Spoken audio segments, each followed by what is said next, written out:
the other one is Mali ሌላኛው በዚህ በምዕራብ አፍሪካ የምትገኘው ግዛት ደግሞ የማሊ ንጉሳዊ ግዛት ነች። ስለዚህ ማሊ ማነች? ማሊ የሚለው የሚባለው አካባቢ የሆኑችን የትኛውን አካባቢ ያጠቃልላል የሚለውን ቀጥለና ያለን ማለት ነው። ማሊ ኢመርጅድ አፍተር ዚ ፎል ኦፍ ጋና ማሊ የተመሰረተችው የጋና ስልጣኔ ከወደቀ በኋላ ነው። እዚሁ ምዕራብ አፍሪካ አካባቢ ማለት ነው። ሱንዲያታ ኬታ ፋውንድድ ዚ ማሊ ኢምፓየር ኦፍ ዚ ማንዲንቃ ፒፕል የማንዲንቃን ህዝብ የማሊ ግዛት የመሰረታት ሱንዲያታ ተብሎ የሚጠራ አለቃ ነበር ወይንም የአካባቢው ገዢ ነበር። The Mali Empire had many profound cultural influence on Western Africa that allowed the spread of its language, laws and customs along the Niger River. የማሊ ስልጣኔ በዚህ በምዕራብ አፍሪካ ታላቅ ተጽዕኖ የነበረው ነበር። ላብነትም የማሊ ቋንቋ ህግና ከስተም ወይንም ልማድ በዚህ በኒጀር ወንዝ አካባቢ በሚገኙ ህዝቦችና ግዛቶች የተስፋፋ ነበር። ስለዚህ የማሊ አጠቃላይ ስልጣኔ በዚህ በምዕራብ አፍሪካ አካባቢ ትልቅ ተጽዕኖ የነበረው ስልጣኔ ነበር።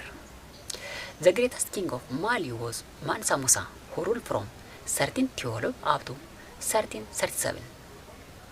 ማሊ ካስተዳደሩ ነገስታቶች ሁሉ እጅግ ኃያል ወይንም ጠንካራው ማንሳ ሙሳ ተብሎ ይጠራል። ማንሳ ሙሳ ከ1312 እስከ 1337 ማሊን የገዛ ነበር። ማንሳ ሙሳ made a pilgrimage to መካ ማንሳ ሙሳ ወደ መካ እስላማዊ የሆነ የመንፈሳዊ የሆነ ሃይማኖታዊ ጉዞን አድርጎ ነበር። During his time, Islam expanded in the empire vastly.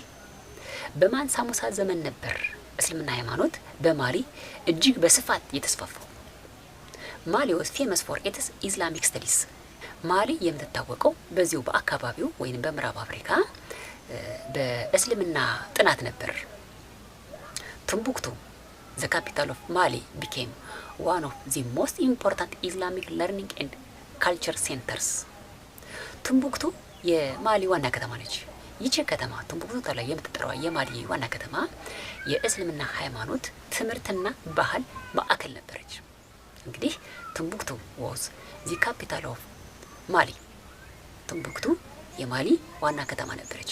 ይቺ ከተማ በዚህ በምዕራብ አፍሪካ አካባቢ የእስልምና ሃይማኖት ትምህርትና ባህል ማዕከል ነበረች። After Mansa Musa, there was no king as powerful as he was. ከማንሳ ሙሳ በኋላ እንደ ማንሳ ሙሳ አይነት ጠንካራ ንጉስ መምጣት አልቻለም።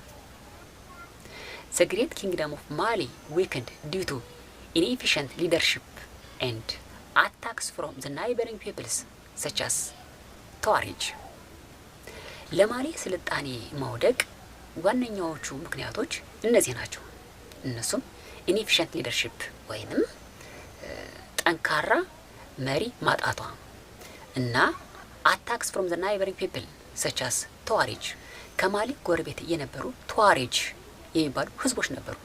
እነዚህ ህዝቦች በተደጋጋሚ መጥተው ማሊን በማጥቃታቸው የማሊ ስልጣኔ እየተዳከመ መጥቷል።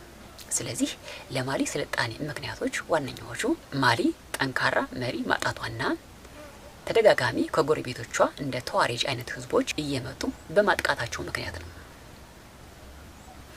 Although Mali fell, another advanced African kingdom took its place.